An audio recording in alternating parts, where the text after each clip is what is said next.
आइए आज के कंटेंट में जानेंगे हम लोग एसबीआई पीओ या आईबीपीएस पीओ के मेन एग्जाम या आईपीएस क्लर्क या एसबीआई क्लर्क मेन के एग्जाम में पूछे जाते हैं कॉम्बिनेशन ऑफ टू सेंटेंसेस या कंबाइनिंग टू सेंटेंसेस, ठीक है ना, to convey the same meaning. ये बहुत ही इंपॉर्टेंट टॉपिक है बैंकिंग के एग्जाम्स के लिए। मेन एग्जाम्स में 5 क्वेश्चन इसके पूछे ही जाते हैं किसी भी एग्जाम में, और बहुत एक्सपेक्टेड है कि एग्जाम्स में रहेंगे ही। 2024 में जो एग्जाम होने वाला है अगला, चाहे वो आईबीपीएस क्लर्क हो या आईबीपीएस पीओ हो या आरआरबी क्लर्क हो या आरआरबी पीओ हो, आईबीपीएस आरआरबी क्लर्क या आईबीपीएस आरआरबी पीओ, कुछ भी हो। अगर आप इंग्लिश चूज करते हैं आरआरबी में भी तो आपको ये क्वेश्चंस फेस करने पड़ेंगे, और इसको सॉल्व करने का बहुत सिंपल तरीका है। मैं बताऊंगा आप सब लोगों को क्या बेहतरीन अप्रोच होना चाहिए इस क्वेश्चन को सॉल्व करने का, और मेरी गारंटी है कि आप एक भी जगह गलती नहीं करेंगे अगर बस कंसिस्टेंसी के साथ आप देखेंगे। ये विश्वास रखिए कि बहुत बेनिफिट मिलने वाला है इस सेशन से। आपको 5 मार्क्स श्योर है कि मिलेंगे आपको। खैर आइए देखते हैं, इंस्ट्रक्शन पर पढ़ लेंगे। In each question there is a statement followed by 3 starters. कहता है प्रत्येक सेंटेंस क्वेश्चन में एक स्टेटमेंट है फॉलो किया हुआ बाय 3 स्टार्टर्स के द्वारा, विच आर डिनोटेड, जो डिनोट किया जाता है by 1 2 3। Each starter is a group of first few words. प्रत्येक स्टार्टर जो है केवल एक ग्रुप है कुछ फ्यू वर्ड्स का ऑफ द सेंटेंस, सेंटेंस के कुछ ही वर्ड्स का, वो केवल फ्यू कुछ ही वर्ड्स, सेंटेंस के कुछ ही के फ्यू वर्ड्स का वो ग्रुप है।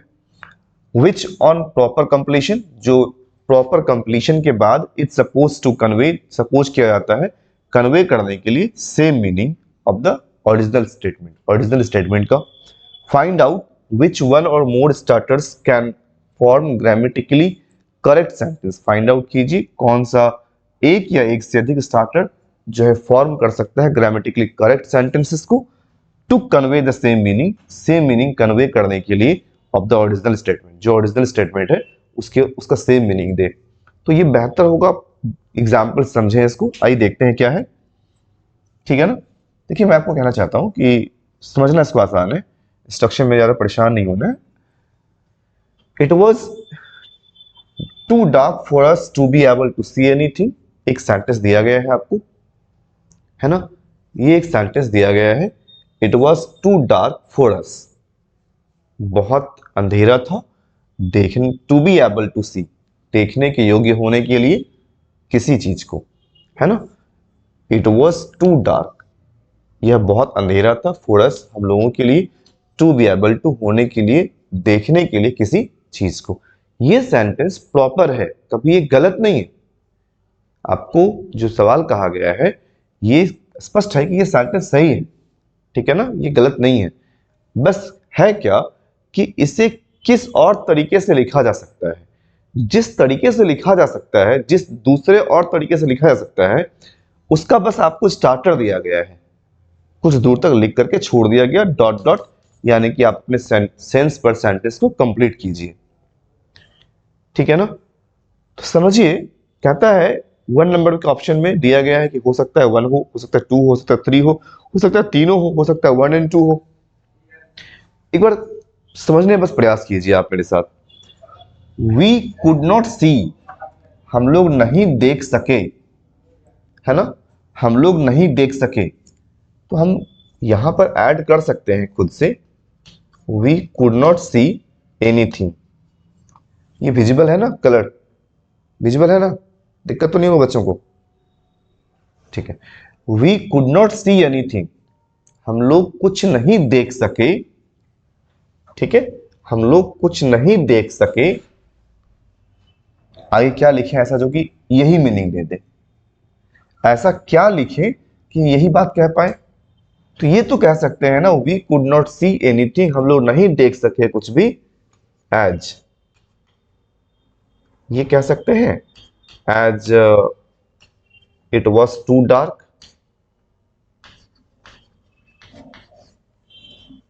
क्योंकि ये बहुत अंधेरा था। ये कह सकते हैं या नहीं, ये पॉसिबल है। हम स्टार्ट कर लेंगे यहां से, we could not see anything, हम नहीं देख सके कुछ भी, as it was too dark, क्योंकि ये बहुत अंधेरा था। तो इसका मतलब लग रहा है कि अगर हम वी कुड नॉट सी से स्टार्ट करें तो सेंटेंस लिख सकते हैं हम, यानी कि इसका यूज कर सकते हैं। इस सेंटेंस में जो बातें कही गई हैं हम वी कुड नॉट सी से स्टार्ट करके भी या इस स्टार्टर से स्टार्ट करके भी हम सेंटेंस को कंप्लीट कर सकते हैं। आप चाहें तो कुछ दूसरा भी, अगर आपको लग रहा है कि कुछ दूसरा भी ला सकते हैं, यहाँ पे हम कुछ और ला सकते हैं तो ट्राई कर लीजिए। We could not see anything, हम लोग नहीं देख सके कुछ भी। अगर आपको लगता है ड्यू टू ले आएंगे, ओइंग टू, तो वो भी ट्राई कर लीजिए। We could not see anything, हम लोग कुछ नहीं देख सके, आप ये भी तो ला सकते हैं। आप ये भी ड्यू टू डार्कनेस, अंधेरेपन के कारण, क्या दिक्कत है। ओइंग टू भी ला सकते हैं आप, बिकॉज ऑफ भी ला सकते हैं आप। ऐसा जरूरी नहीं कि जो मैं लिखा हूं उसी पे चलना है आपको, बस कुछ डिफरेंट भी चीजें हो सकती हैं, लेकिन meaning must be same, meaning same होना चाहिए। वही बातें कन्वे करनी चाहिए जो बातें यहां कही गई हैं। अगर मैं लिखता हूं we could not see anything due to darkness, हम लोग कुछ नहीं देख सके डार्कनेस के कारण, ये भी सही है। यहां भी तो वही कह रहा था, it was too dark for us, बहुत अंधेरा था हम लोगों के लिए, to be able to see anything, able होने के लिए, कुछ देखने के लिए, यानी कि हम लोग नहीं देख सके क्योंकि बहुत अंधेरा था देखने, कुछ भी देखने के लिए। तो इसका मतलब है कि हम 1 नंबर से स्टार्ट कर सकते हैं। दूसरा है सिंस वी कुड नॉट सी। देखिए सिंस के बाद अगर सेंटेंस है, ठीक है ना, और फिर सेंटेंस है, तो सिंस का मतलब होता है चूंकि। चूंकि हम लोग नहीं देख सके, चूंकि हम लोग नहीं देख सके इसलिए अंधेरा था, नहीं, कभी मैच नहीं करेगा। सिंस से सेंटेंस स्टार्ट होता है तो सिंस के बाद सेंटेंस, फिर कॉमा, फिर सेंटेंस, ठीक है ना। और यहां पे कॉमा का अर्थ होता है इसलिए। देखिए मैं एक बात और कहूंगा, इस तरह के सेंटेंस को सॉल्व करने के लिए एक तो सेंटेंस पर कमांड होना चाहिए, सेंटेंस का मीनिंग आपको पता होना चाहिए, सेंटेंस क्या कह रहा है। दूसरा मैं कहना चाहूंगा दावे के साथ, जो बहुत जरूरी है आप लोगों के लिए, कि आपको कनेक्टर का बहुत अच्छा नॉलेज हो। Connector that means conjunction, conjunction का यूज आपको बेहतर पता हो। अगर आपको कंजंक्शन का बेहतर यूज मालूम है तो फिर यहां दिक्कतें नहीं होंगी। मैं आप लोगों के लिए बहुत जल्द कंजंक्शन का एक वीडियोस अपलोड करूंगा जो स्पेशली बैंकिंग के क्वेश्चंस के लिए होगा। बहुत ज्यादा क्वेश्चंस इस पर पूछे जाते हैं। अभी तो मेन एग्जामिनेशंस में कई बार पीओ वगैरह के प्री में भी, और most of time main exam में, किसी भी मेन एग्जाम में, बैंकिंग के मेन एग्जाम में पूछे जाते हैं कनेक्टर बेस्ड क्वेश्चंस। आपको 4 क्वेश्चन या 5 क्वेश्चन दे दिए जाते हैं, सेंटेंस 4 या 5 सेंटेंस दे दिए जाते हैं, और कहा जाता है आपको कि इस तरह से 4 या 5 सेंटेंस आपको दे दिए जाते हैं, और कहा जाता है कि ये दे दिया जाएगा A B C D E, और कहा जैसे मान लीजिए दे दिया गया आपको डिस्पाइट, ठीक है ना, कहा जाएगा आपको कि इनमें से डिस्पाइट की सहायता से किन 2 सेंटेंस को जोड़ा जा सकता है, या लिख देगा मान लीजिए बट, कहा जाएगा 5 दिए गए 5 सेंटेंस में से किन 2 सेंटेंस को हम बट की सहायता से जोड़ सकते हैं। तो ऐसे प्रश्न पूछे जाते हैं कनेक्टर पर बेस्ड या कंजंक्शन पर बेस्ड जो कहते हैं। तो इस पर अच्छा करने के लिए कनेक्टर या कंजंक्शन का अच्छा नॉलेज होना चाहिए।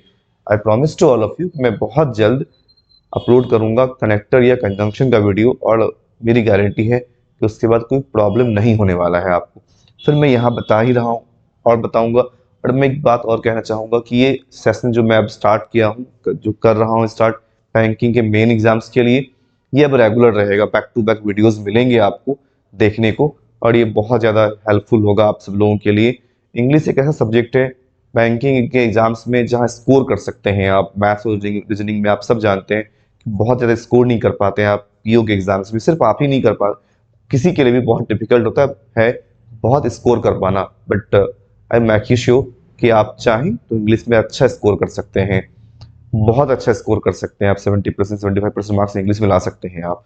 लोग कहते हैं डिफिकल्ट है, बट मैं आप लोगों के लिए सेशन लाऊंगा और आपके इंग्लिश को आसान बनाऊंगा। ये हमारी सिक्योरिटी है आप लोगों को मेरी तरफ से, ठीक है ना। आई तो since we could not see anything, चूंकि हम लोग नहीं देख सके इस कुछ भी, इसलिए अंधेरा था, सो इट वॉज डार्क। नहीं, ये तो नहीं होगा। यानी कि हम 2 नंबर से स्टार्ट नहीं कर सकते, यानी कि इधर और का तो सवाल ही नहीं, और 2 होगा ही नहीं, तो इधर 1 और 2 तो होगा ही नहीं, ये 2 होगा ही नहीं। ठीक है ना।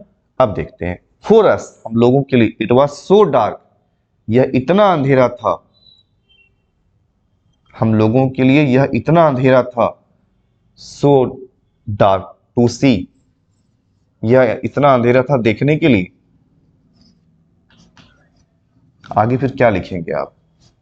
It was so dark to see anything, to see anything, इतना अंधेरा था देखने के लिए,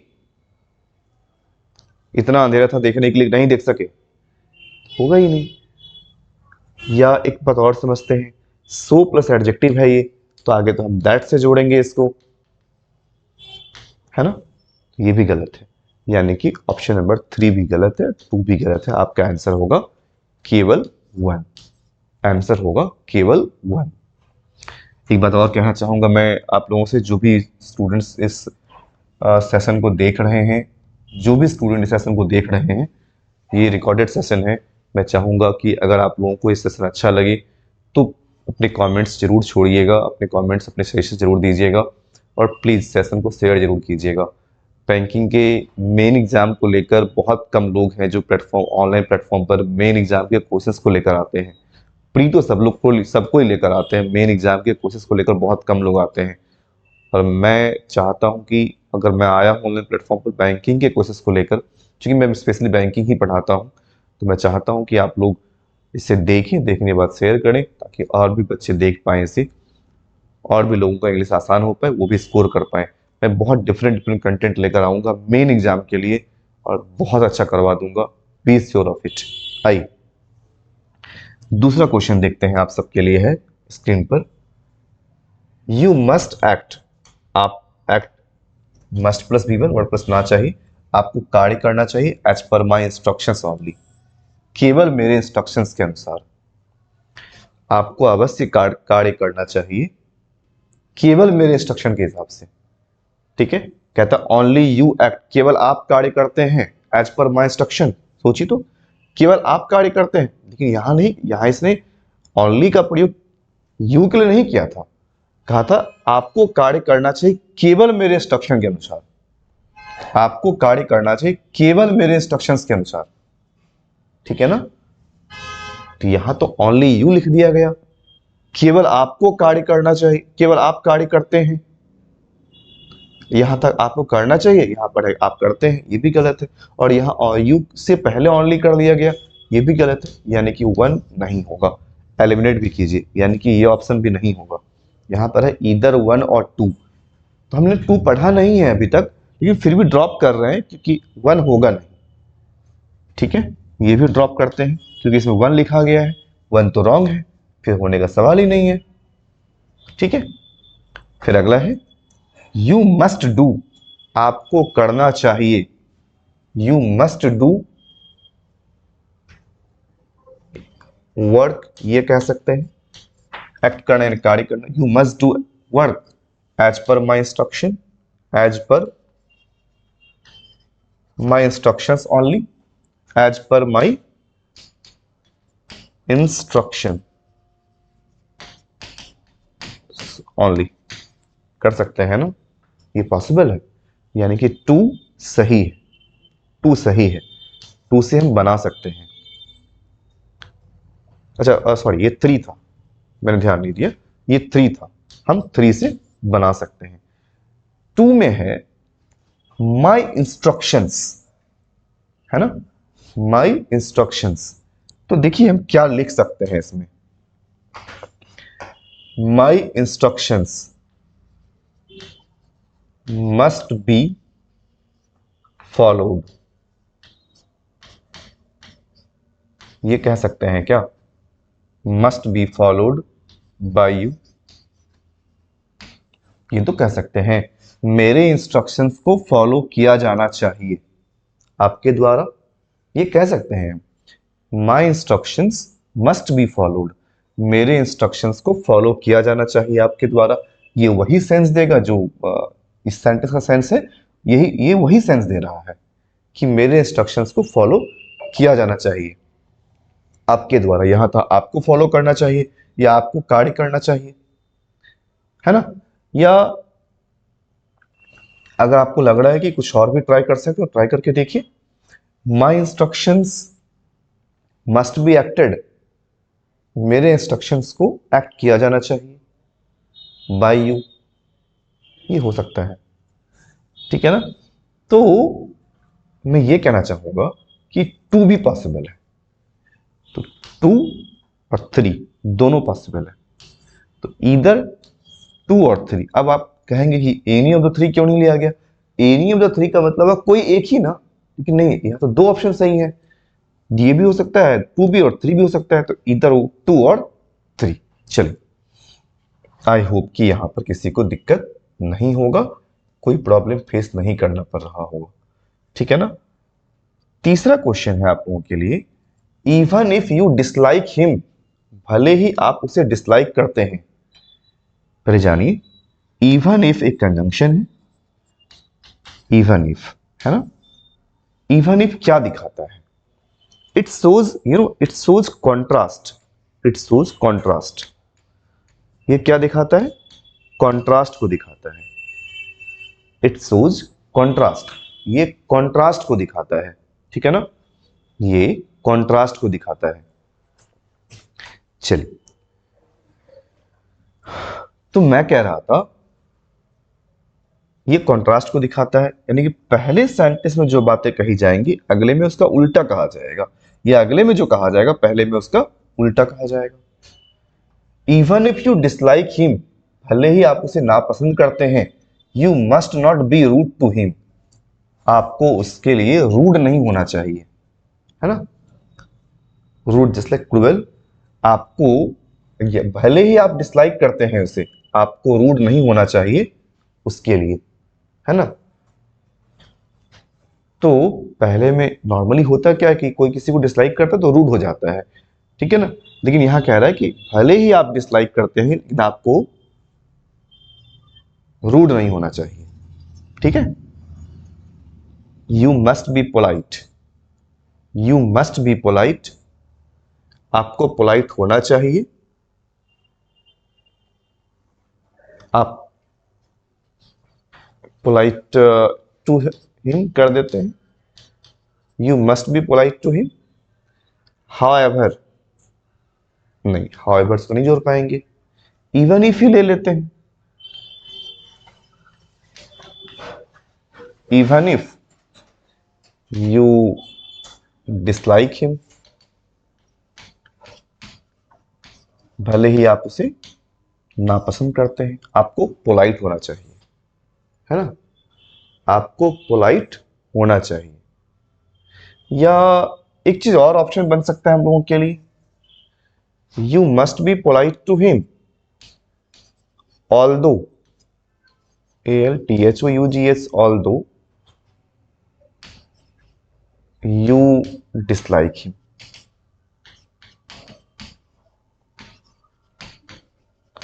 यद्यपि आप डिसलाइक करते हैं उसे, आपको पोलाइट होना चाहिए उसके लिए, तथापि आपको या फिर भी आपको पोलाइट होना चाहिए उसके लिए, ठीक है।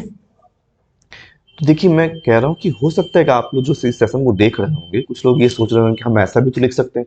ऑब्वियसली लिख सकते हैं, बस आप इस बात को लेकर श्योर रहिए कि आप सेम मीनिंग कन्वे कर पा रहे हैं या नहीं, सेम मीनिंग पहुंचा पा रहे हैं या नहीं। फर्स्ट सेंटेंस का जो मीनिंग है, इन स्टार्टर्स के से स्टार्ट करके जो भी आप लिखने जा रहे हैं उसका भी मीनिंग वही होना चाहिए। तो इसका बेहतर प्रैक्टिस जरूरी है, बहुत अगर प्रैक्टिस करेंगे आप सब लोग तो निश्चित तौर पर सॉल्व कर लेंगे क्वेश्चन आप, ठीक है ना।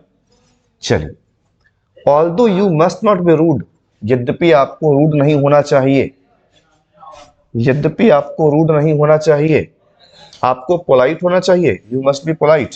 ये कैसे होगा? ये पॉसिबल ही नहीं है, यहां तो उल्टा ही लिख दिया गया, यहां कह दिया गया you must not be rude, यहां ये उल्टा ही लिख दिया गया, ठीक है ना, ये उल्टा लिख दिया गया, although you must not be rude. यद्यपि आप लोगों को रूड नहीं होना चाहिए। नहीं, ये नहीं है।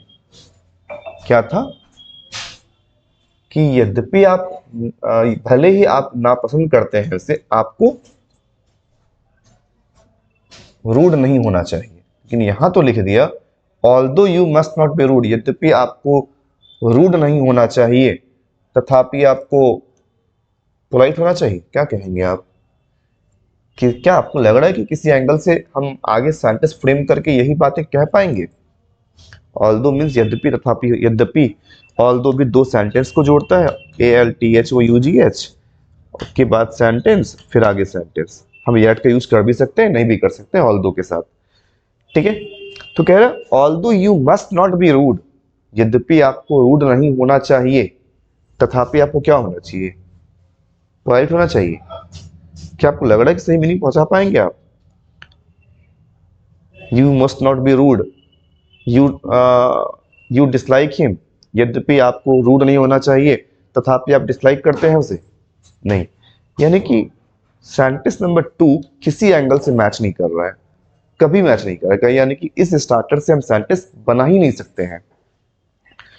Since you don't like him, dislike, you dislike का उल्टा लिख दिया, यू डोंट लाइक, सॉरी उल्टा नहीं, सेम ही बात को कहा गया नेगेटिव बना करके। ठीक है, since you don't like him, चूंकि आप उसे पसंद नहीं करते हैं इसलिए आपको पोलाइट होना चाहिए।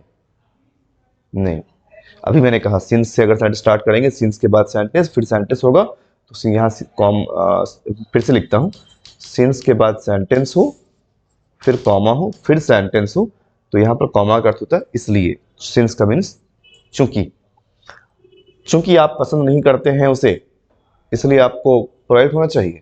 नहीं, ये भी मैच नहीं करेगा, यानी कि ये 3 भी गलत है, 2 भी गलत है, 3 भी गलत है, केवल 1 सही, यानी कि हम 1 नंबर से बना सकते हैं। ठीक है ना, हम 1 नंबर जो दिया गया है स्टार्टर उससे सेंटेंस फ्रेम कर सकते हैं, ये सही है। ये पहला सेशन है इसका, इसका दूसरा सेशन आपको कल मिलेगा। मैं बस ये पहला सेशन अपलोड कर रहा हूँ आप लोगों की हेल्प के लिए। आई वॉन्ट योर रिव्यू, मैं चाहता हूँ कि बेहतर रिव्यू मिले आपसे, और मैं इसके PDF भी अपलोड करूँगा आपके प्रैक्टिस के लिए, ताकि आप बहुत सारा प्रैक्टिस कर पाएँ। ये श्योर रहिए, क्योंकि मैं चाहूँगा कि सेशन को जो भी लोग देख रहे हैं शेयर जरूर कीजिएगा और अपने कमेंट जरूर कीजिएगा, कमेंट बॉक्स में जाकर कमेंट जरूर कीजिएगा, लाइक्स कर लीजिएगा। आपका कमेंट मुझे और आगे बढ़ने के लिए इंस्पायर करेगा, और सारे स्टूडेंट्स जो तैयारी कर रहे हैं बैंकिंग परीक्षाओं की उसे हेल्प करने के लिए मैं तत्पर रहा हूँ ऑफलाइन क्लासेस में अब तक। अब मैं ऑनलाइन प्लेटफॉर्म पर आया हूँ और मैं पक्का बहुत ज़्यादा हेल्प करूँगा आप सबकी। आज के लिए इतना ही, thank you so much, bye.